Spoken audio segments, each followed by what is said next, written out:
we speak condo and HOA. It has been generally understood that filing for bankruptcy protection is not really a viable option for private residential communities. The vast majority of association boards wouldn't even consider it. However, there can be unique and compelling circumstances which lead an HOA, condominium, or cooperative association to consider filing for bankruptcy as a last resort. Usually this happens when the association is faced with severe financial difficulties, including those stemming from large monetary awards imposed against an association during litigation. I'm also hearing from more associations than ever that huge insurance premiums, in addition to new statutory requirements mandating reserves and engineering reports in Florida, are pushing them to the brink. Is the only way out for some of these communities going to be a termination and sale to a developer or filing for bankruptcy? Just what are the pros and cons of filing for bankruptcy? Well, we're going to hear because today's guest is attorney Jeffrey Bast. Jeff has been practicing in the insolvency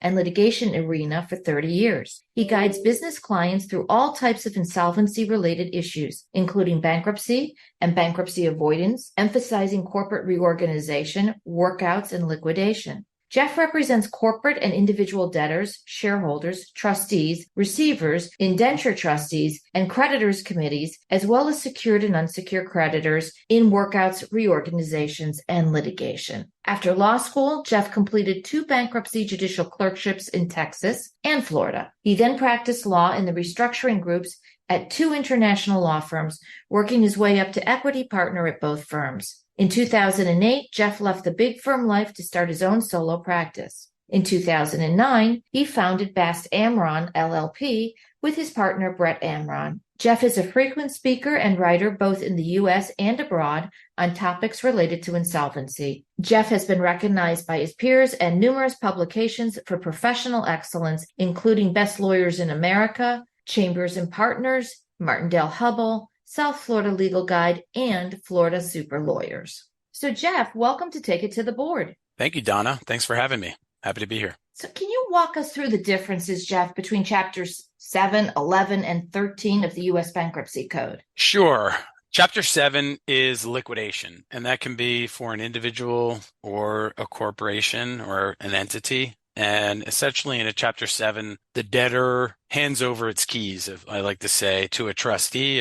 It's a court-appointed fiduciary selected from a panel of pre-approved trustees administered by the U.S. Department of Justice, the U.S. Trustee's Office. And that trustee takes control of the assets and liquidates them for the benefit of creditors. And Chapter 11, on the other hand, is a reorganization tool, also for individuals or businesses, but more generally used for businesses or more frequently used for businesses. And in a Chapter 11, the debtor is what we call a debtor in possession. So the debtor stays in possession of its assets and manages those assets, might liquidate some, may sell some through a court-approved process. But the general notion is in a Chapter 11, the individual or business will operate and then formulate a plan of reorganization or sometimes a plan of liquidation, but generally a plan of reorganization, and emerge with a clean bill of health and a restructured balance sheet and paying its creditors over some period of time, the life of its plan, typically 3 to 5, plus years. The idea is that as a society, we are better off with this business surviving, employees staying employed, vendors continuing to have customer relations, and allowing this company to survive, even if it doesn't pay all of its creditors in full. Basically, the plan provides for payment of what the company can afford over a period of time. Chapter 13 is kind of a version of that, but only for consumers. It's a reorganization, but through a more streamlined format with there's typically a single trustee for each jurisdiction, and that trustee administers all the Chapter 13 cases, but purely for wage earners. So I said in the intro that this has not historically been seen, bankruptcy protection, as a good fit for community associations. While community associations are not for-profit corporations, typically, occasionally we'll see a for-profit one. These are organizations that operate and administer private residential communities. They don't really make anything. There's not a revenue stream other than the assessments coming in, and those assessments go back out to pay for essential services. So if I'm hearing you, it sounds like the only chapter that might be applicable is 11. That's correct. Right. A community association cannot be a debtor in Chapter 7 because it's a liquidation. And as you indicated, they're not able to be liquidated. I should have said in the intro that I am listen, I'm an association attorney. I am not a bankruptcy attorney. I turn to folks like you when I get bankruptcy questions. But I believe one of the things that bankruptcy might be able to do for an association is get them out of executory contracts. For instance, if I have an older cooperative that's subject to a recreational lease and it's onerous in terms of the payments each month, is that something that they can get out of by filing for protection? So you know enough to be dangerous, and you're on target on this one. So one of the benefits of bankruptcy in Chapter 11 specifically is the ability to assume and reject leases, unexpired leases, and executory contracts. And generally, an executory contract is a contract that has a lot of different bankruptcy definitions, but the most common one is where it's a contract where there's some performance remaining by both sides, and such that if the failure to continue performing would affect the breach. And so Chapter 11 allows the debtor the luxury of deciding which contracts it wants to assume and which contracts it wants to reject. And so it's a nice way of particularly debtors that have multiple locations or multiple agreements, leases. It has the opportunity to pick and choose the winners and losers, reject the ones that it doesn't like or that are not beneficial in the long run, and keep the ones that it likes. Now, in order to assume a lease, they have to cure the defaults. So they can't just assume a lease and continue not paying. They have to cure any defaults to assume it as a condition. But the real benefit is the ability to reject leases, and those creditors even have a cap on their claim amounts under the bankruptcy code. Yeah, that's significant.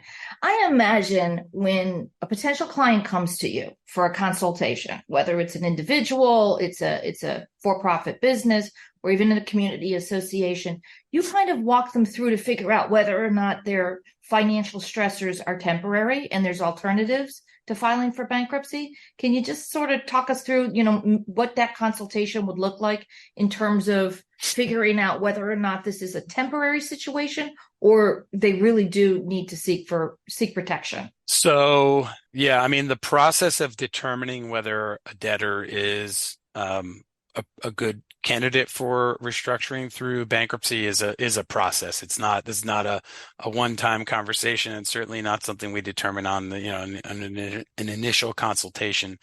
But generally, we're trying to look at, can this business operate, or the association, can it operate at least cash flow neutral if we put a pause on the burdensome debts? And oftentimes those burdensome debts will come in many forms. Sometimes it's like you said, a contract or a lease that is just too much for the company, or sometimes it could be a product of litigation, a lawsuit that is burdening the debtor. It's typically burdening them not only with time, but also cost, distraction. And so ultimately, is if we could put a pause on all those burdens, can the company operate cash flow positive? And if it can, or cash flow neutral at least, and if it can, or can we make changes that will allow it to get to that point, then typically we can restructure. But part of that process of that analysis is determining, are these issues temporary? Can they be solved by other means?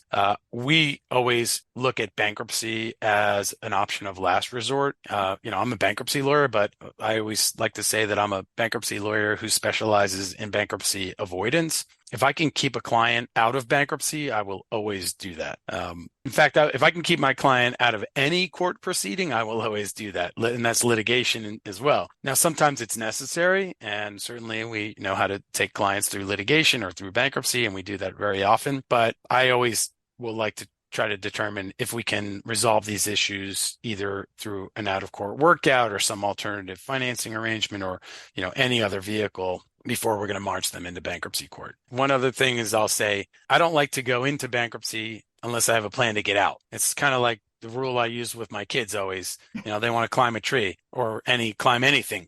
Okay. How are you going to get down? Yeah. I want to know if you have a plan to get down before you go up. Don't go up without a plan to get down.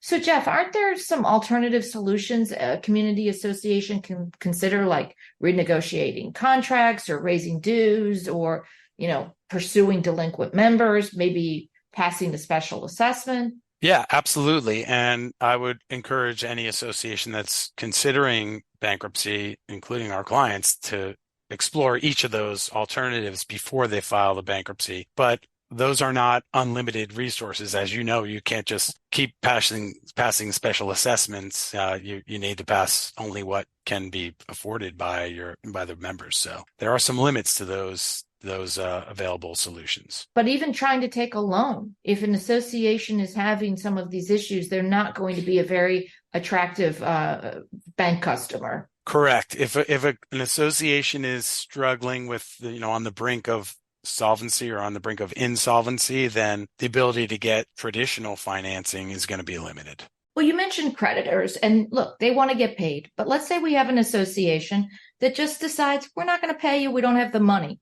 Can you briefly talk to us about an involuntary bankruptcy? And not to delve into it, we don't have the time for a law school class on bankruptcy, but there are circumstances, right, Jeff, where even if the association's not seeking bankruptcy protection, if they're not paying creditors, they could be thrown into an involuntary bankruptcy. Is that right? That is correct. So it's not super common, but involuntary bankruptcy is an option available to unsecured creditors, and it requires for any company that has more than 12 creditors, which I think in this day and age is really any company, because when you start adding utilities and other debts, almost every entity has 12 creditors. For any entity with 12 creditors or more, any 3 creditors that hold claims in excess of, I'd have to pull out my bankruptcy code, but it's something around $15,000 in the aggregate, can file an involuntary, provided that their claims are not the subject of a bona fide dispute. And so really any 3 creditors that are have valid claims that are not disputable. And so that ultimately is the question is, are they subject to a bona fide dispute or not? The perfect client is a client who has a judgment, a creditor that has a judgment. So there's really no dispute as to the validity of the debt. And those 3 creditors can file an involuntary. But there are great risks to that. If an involuntary case is dismissed, then the court can award not only attorney's fees as sanctions, but also punitive damages. So it can be, it's a very risky proposition for a lot of creditors, and I would certainly not recommend it without capable, sophisticated business bankruptcy counsel. As you're walking us through this, I'm thinking we're both attorneys, and I've seen associations rack up legal bills in the hundreds of thousands of dollars, and I could almost see a law firm along with other creditors. If they're not paying the lawyer, they didn't pay the engineer, they didn't pay the management company. It is a possibility. Yeah, sure. Any 3 of them, they would need 3 of them. Right. So 3 separate independent creditors that have unsecured claims that are not subject of a dispute could file an involuntary. Absolutely. Thinking law firm, management company, accountant. Right. It's probably your 3 most likely suspects in the association realm. Yeah, sure. And I don't think, but I think if you and I are going to plan an involuntary, we shouldn't do it on a podcast. We're not, and we love our clients, and we don't have those issues. But we've got a lot of people listening here who might not have the same stable relationships with their clients. So when you deal, Jeff, with a community association board, do you get into it with them in terms of the authority? Whether or not they have the authority to file for bankruptcy protection, what they should be saying to their members, how much they should include their membership in that decision? So, I like to say that, 90-something% of my clients come to us through other counsel. And so I like to say that I'm an augmentation of that counsel, not a replacement. So if I'm representing a condo association in a bankruptcy, I am typically working with their condo counsel, like yourself. I would never go and start trying to represent a condo association through a bankruptcy without sophisticated condo counsel, and particularly the condo counsel that currently represents them and is on an ongoing engagement. So I'm going to consult with the association counsel on those types of decisions, and the client, of course. But at a minimum, we do need authority. We cannot file a corporate Chapter 11 or the Chapter 11 for any entity without the applicable authority. And so typically that's going to be, some associations, sometimes it's board authority, sometimes it's a vote of the members. It really depends on the governing documents. Let's take an example. We've got a high rise in Miami-Dade. They are sitting on a piece of land that the developer is leasing to them under the terms of a long-term lease. We already said that Chapter 11 is their option, right? That's their vehicle, assuming they've got a lot of long-term financial stressors. Chapter 11 is the way they're going to go. How long would they be looking at? And I realize every case is different, but are we talking in terms of from the day they file to the day their reorg plan gets approved? Are we looking at a year? Are we looking at multiple years? Is there any sense of how long this process takes? No, truthfully, I mean, I could tell you that, I could tell you that, I would say 6 months is probably a decent average, but sometimes it's a month. Sometimes, if we have the proper planning and we're capable, we can plan it out and file the plan with the petition. And so we're going to confirmation right away. Other times it takes, more than a year or multiple years to get to confirmation. It really depends on the circumstances of the case, the litigation that's ongoing, how much of it needs to be resolved before confirmation. There's really not a way to come up with a broad brushed time frame for a Chapter 11. How do you find all the creditors, Jeff? I don't. My client does. If they don't know who their creditors are, then we have a big problem on our hand. Bankruptcy is only as good as the notice that you give. I mean, there's a very powerful tool. You can restructure debt, you can modify rights, but you got to give notice. If you are not giving notice to the creditors, you are not modifying their debts. It's garbage in, garbage out proposition. If they're not giving you all the creditors, but you've dealt with condo boards and HOA boards, you know that sometimes there are some real knowledge gaps, particularly if there's been a transition for management companies or there's a new board. They have suspected some financial improprieties and the new board got on. So that concerns me. What we just talked about. You rely entirely on as bankruptcy counsel on the client to say, here's my list, here is every creditor, this is what we owe them, correct? Well, client, their management, their counsel, whoever has the information. Yeah, absolutely. How else would I know who their creditors are? Yeah. So they have to have good books and records, and there's extensive reporting requirements in bankruptcy. And so, that I always tell clients that the quality of their records is proportionate to the cost of their filing, or inversely proportionate to the cost of their filing. If a client comes to me with a box of unopened envelopes and puts it on my conference room table and says, here's my creditors list, that's going to cost them a lot more money because I'm going to have to put that together.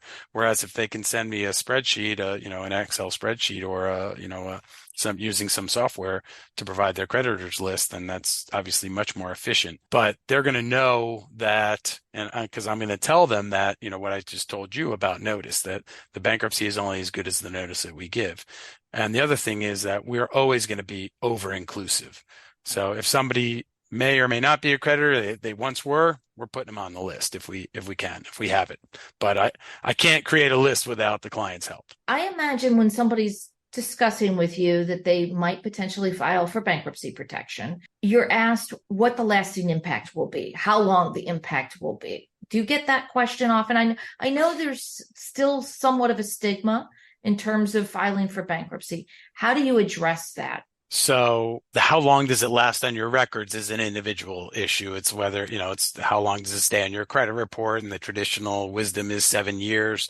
But I always remind my clients that a judgment stays on your record as well. And so if you're in litigation and you're filing bankruptcy because of litigation, if you lose, which is what we're talking about to begin with, is the prospect of loss typically, then that's going to stay on your credit for some while. And then in terms of, the stigma, I think, nowadays people are a little bit more sophisticated about, the benefits of bankruptcy, and how bankruptcy doesn't mean necessarily that the company is failing or the association that it's shutting down or going out of business.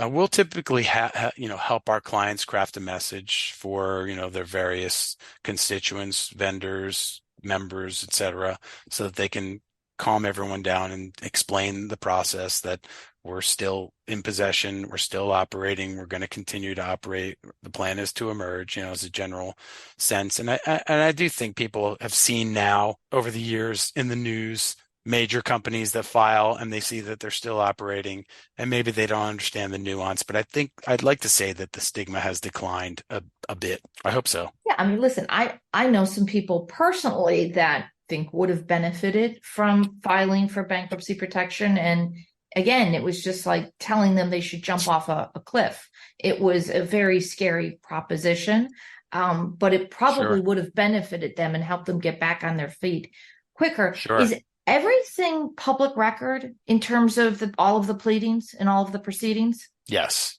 Yeah. Everything in court is public record. I mean, there are circumstances where you might seal something that's confidential, or you're obviously going to redact personal information in cases, but generally everything that's filed is public, but that's everything that's filed is not everything that happens in a Chapter 11. In fact, some of the judges would like to say that Chapter 11 is like a swan on a lake. What you see on the docket is what you're seeing on the top, but underneath all the dirty stuff is what's happening behind the scenes, where we're negotiating with the various constituents and trying to resolve all the problems before we get into court. Because Chapter 11 and bankruptcy in general is a consensus building system, and it works best when we can build consensus, and it's a way to force consensus where you can't otherwise do it out of court. So it's a really useful tool, and I hope for all those clients that you say that could have benefited, I hope in the future you refer them over to me and I'll have a conversation with them, because I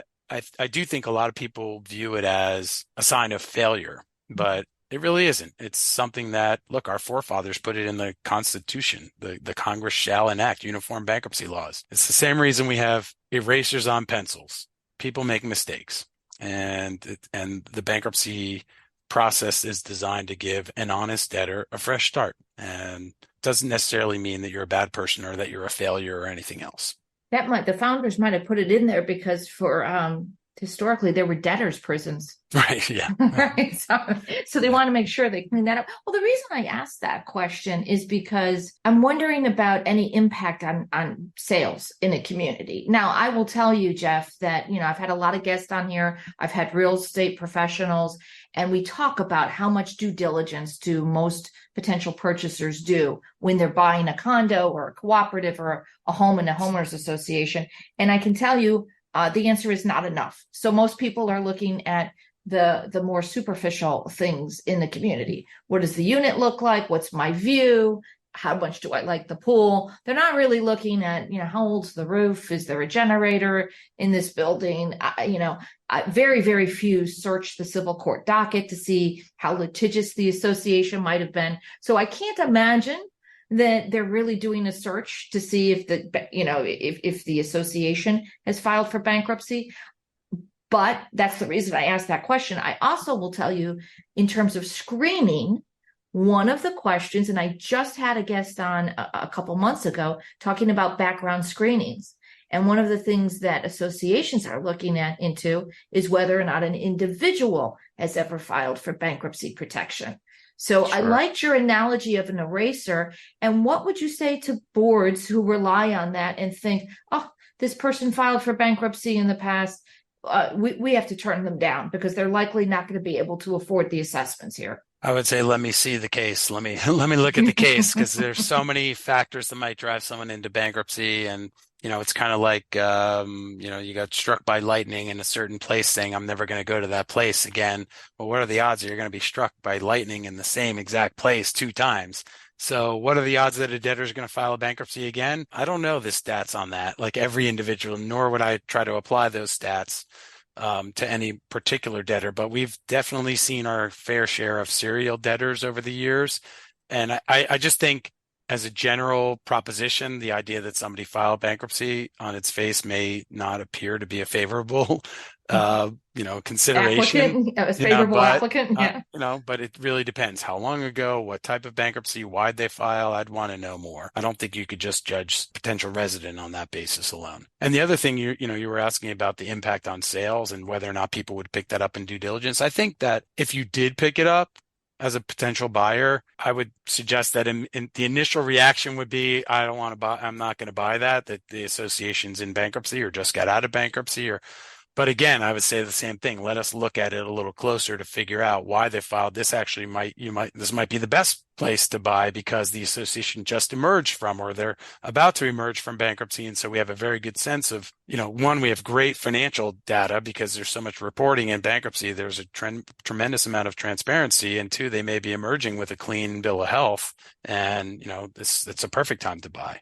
So you mentioned serial debtors, and I had my partner, Joy Mattingly, who heads up the firm's collection department, on in the first year of the podcast. And yeah, that makes her tear her hair out when she's dealing with that situation. So let me ask you, how many times can an individual file for bankruptcy protection? Is there a cutoff where they say you're done? No, there's not a cutoff, but there are provisions in the code that, that modify the protections that are available to them. So we're talking right now about individuals filing for bankruptcy.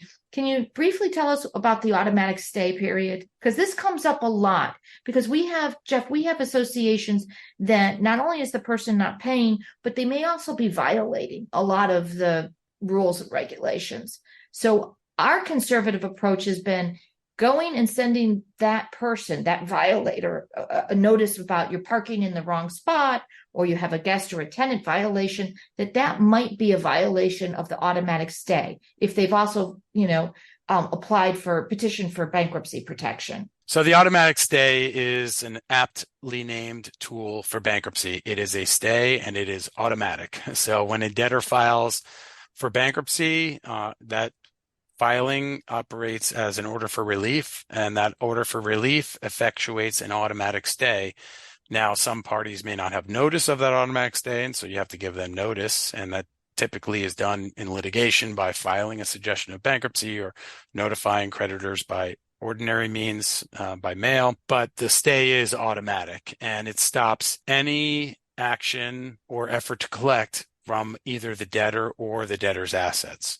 Now, it doesn't stop or prevent a creditor from communicating with the debtor. There's no there's no cessation of communication, but the creditor can't make a demand. So if you're representing a creditor, I typically would advise them, if there is a bankruptcy, to not communicate, allow any communication to go through you so that you can evaluate it and determine if it is in some way could be construed as a demand or an attempt to collect pre-bankruptcy debt. But there's no prohibition against attempt to collect, post-bankruptcy debts. And so with an association, it's a little more complicated, because the question is there's splits of case law dealing with these questions of whether or not a debt arises pre-petition or post-petition, because the community assessments arise out of a pre-petition agreement, but they're post-petition obligations as well. But generally, the automatic stay, as I indicated, is a powerful tool, and one that a creditor does not want to take its chances with, because it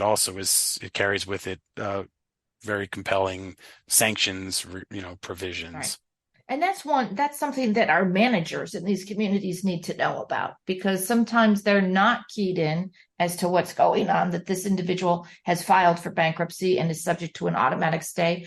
How long is there a defined time period for the automatic stay? Until it's lifted or the case is closed. Okay, but the association could seek relief from the stay, correct? You can seek relief from the automatic stay, yes, with counsel, yes. Okay, good.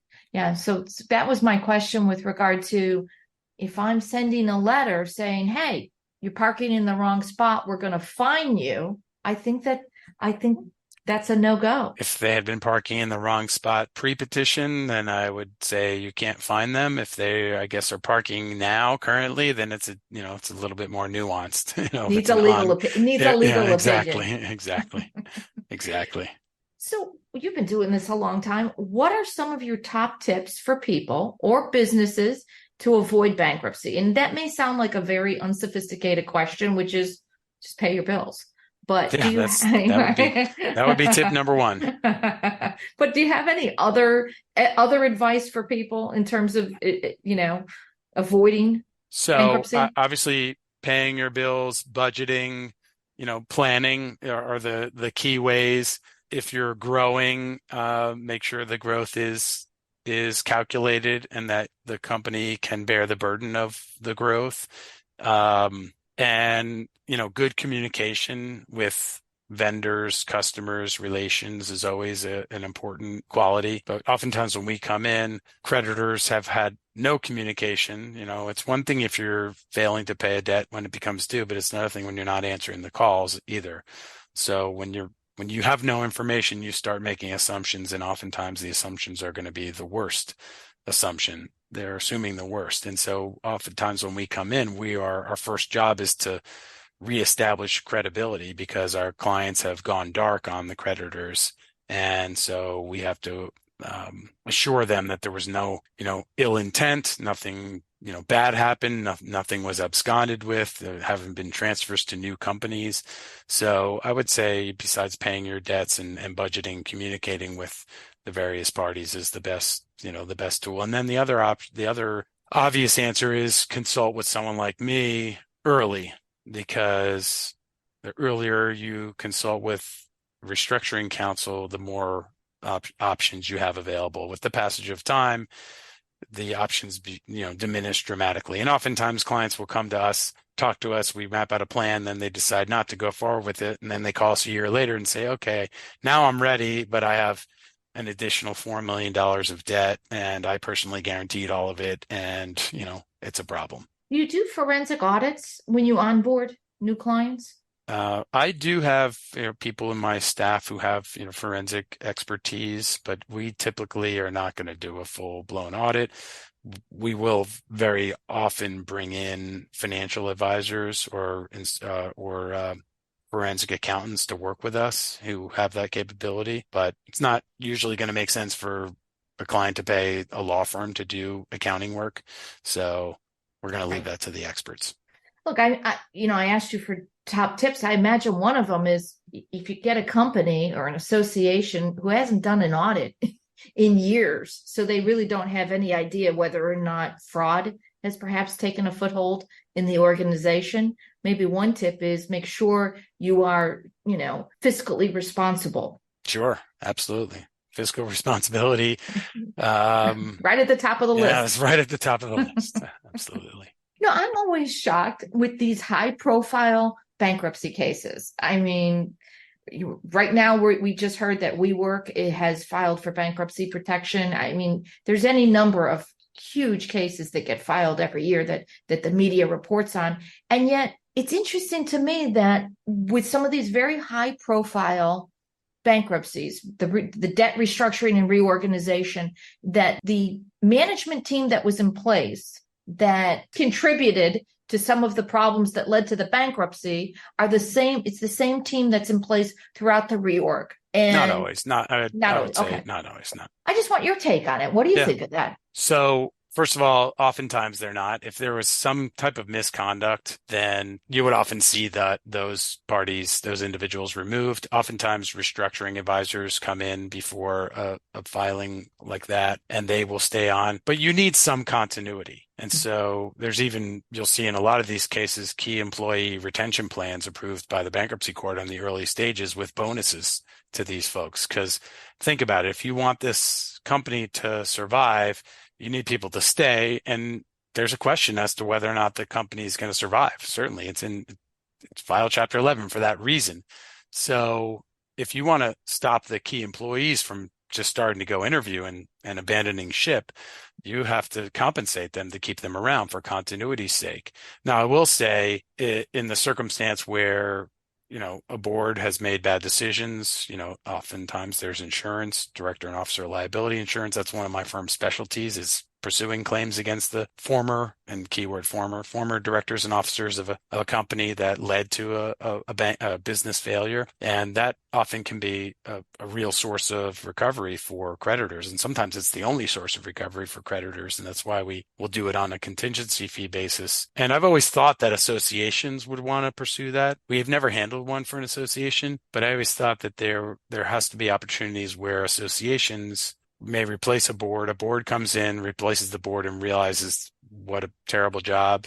Not only was it a bad job, but they breached their fiduciary duties, and that a board might want to pursue claims against the former board with a view towards recovering from the insurance. But to date, I haven't seen it. I'd be willing to look at it. And the question is, do association members want to sue their neighbors, or be associated with suing their neighbors? I think the answer is they do. Okay, they do. I will tell you, I get asked that question frequently, especially when it's a potential new client who's coming in and maybe they have displaced a longstanding board, usually a longstanding president who's been in for 10 or more years. They've uncovered some fraud. And, the question is, can we go after the D&O? Now, I'm glad you said that. because I don't know that they would think to go to a bankruptcy attorney to pursue that. But you're saying you can handle that type of litigation outside the scope of bankruptcy. Yeah. Yes. Yeah. Whether I or not think, it's a covered claim, that's in Jeff, I think your phone's going to ring. That's all I'm saying. Be prepared, because that happens a lot. I'm sure you've read about the Hammocks HOA case down in Miami-Dade with the over $1.5 million fraud. That case actually generated last year's House Bill 919, which was filed by Representative Porras. We understand there's going to be another bill next session. So I think your phone is definitely going to ring.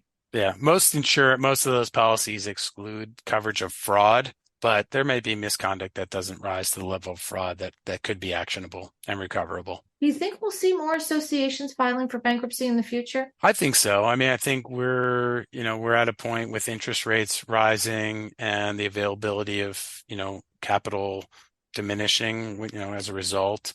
And with the additional burdens on associations now, I think more and more they're going to feel the pressure of balancing their books. And because look, associations rely on one source for revenue, and that's their members, but the burdens of liability are substantial, and so it will be a tool that is available and valuable. So I do think we're going to see more and more of them. So I'm going to ask you the same question I ask my colleagues who handle family law.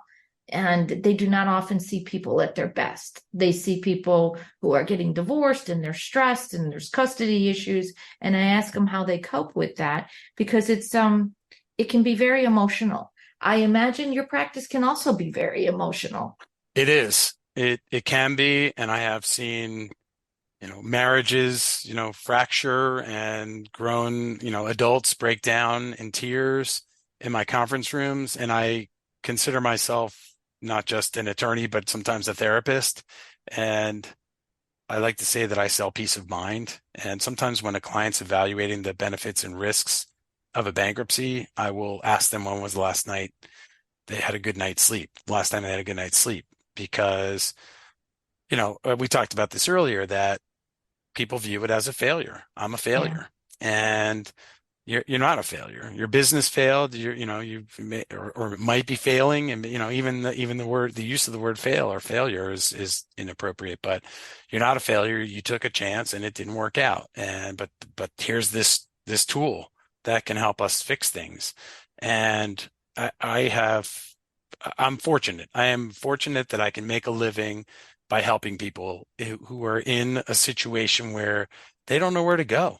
They're overwhelmed. Their phone is ringing. They are trying to figure out who to pay, who do I not pay. And, I throw them a lifeline. And oftentimes I'm able to level the playing field for them a little bit when they're otherwise are, a dramatic underdog. So that must feel great. And I'm sure you've gotten some success stories where you've helped a business reorganize and they've turned things around. Yeah. Absolutely. And that's actually one of the reasons why, I left big law. Not the reason I left big law, but I practiced most of my career in big law and then started my own firm. And not until I started my own firm did I start to really appreciate that I'm affecting real people who this business is their life. They started this business, or their grandfather started the business, or their father, whoever it is. And it is their life. It's not just a CEO dealing with another file on their desk, or a CFO dealing with a file on their desk. This is, we're fortunate to be able to make a living impacting people and, giving them some, protection when they really otherwise have none. Was there anything in particular, Jeff, that drew you to this area of the law? So I majored in accounting undergrad, and I had this vision of going to law school to study tax. And I went, got into NYU, the top, tax school. And I took a tax class, and it was taught by the former commissioner of the IRS. And I was like, oh, this is going to be great. And I just did not like it at all. I hated it. And somebody recommended, bankruptcy is similar to code-based practice. And from there, so how things sort of start falling in line. I knew someone who was a bankruptcy clerk, and then I ended up getting a bankruptcy clerkship myself, and one thing follows the next, and so here I am 30 years later. So every one of my legal guests gets asked this question recently: How is artificial intelligence impacting your practice? And I think bankruptcy is the practice area that had a bot about 2 years ago. Wasn't there some sort of a robot that was created for bankruptcy decisions? I am not familiar with that. I don't think it was bankruptcy, but I am aware of many circumstances where people have put in bankruptcy related searches and gotten wrong answers. And so we use it, but we'll use it for sort of marketing and non-traditional legal searches. But I'm open to it. I'm always playing with it and I'm looking for the right opportunity, but I'm reluctant to rely upon it because of the wrong answers that occasionally come. I do expect it will at some point make our lives easier, and we'll be able to, there'll be some sort of bigger projects like document review projects and things like that. We use it for, doc review and litigation, in particular in our D&O cases that have massive volumes of documents. But I think it will develop in a manner that allows us to serve the clients in a more efficient manner in the near future. But it doesn't sound like you're worried that you're going to be replaced anytime soon by AI in terms of your practice. No. Well, and maybe that's naive. I'm 55. I'm thinking, all right, 10 years. Can I hang on 10 years? Something like that. I think I'm safe.